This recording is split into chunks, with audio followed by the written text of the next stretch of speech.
IPL 2024లో league దశ సమరం ముగింపు దశకు చేరుకుంది. ఇవాల్టి టోర్నీలో లీగ్ దశ ముగుస్తుంది. 2 రోజుల విరామం తర్వాత మే 21 నుంచి నాకౌట్ మ్యాచ్లు ప్రారంభం అవుతాయి. ఇప్పటికే ప్లే ఆఫ్స్ చేరే 4 జట్లేవో తేలిపోయాయి. Kolkata Knight Riders, Rajasthan Royals, Sunrisers Hyderabad, Royal Challengers Bengaluru జట్లు ఈ జాబితాలో ఉన్నాయి. అయితే క్వాలిఫైయర్ 1 ఎలిమినేటర్ మ్యాచ్లు ఎవరెవరి మధ్య జరుగుతాయి అనే విషయంపై స్పష్టత రావాల్సి ఉంది. లీగ్ స్టేజ్లో భాగంగా నేడు మ్యాచ్లు జరగనున్నాయి. మధ్యాహ్నం 3:30 గంటలకు జరిగే మ్యాచ్లో Sunrisers Hyderabad, Punjab Kings జట్లు తలపడనున్నాయి. ఈ మ్యాచ్ హైదరాబాద్ వేదికగా జరగనుంది.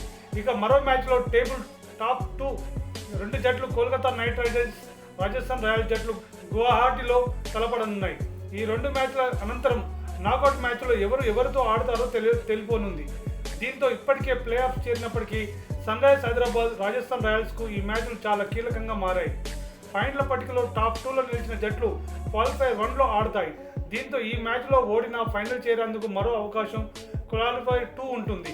అయితే సన్ రైజర్స్ హైదరాబాద్ టాప్ 2తో లీగ్ స్టేజ్ని ముగించాలంటే ఇవాళ పంజాబ్తో జరిగే మ్యాచ్లో తప్పకుండా గెలవాల్సిన పరిస్థితి ఏర్పడింది.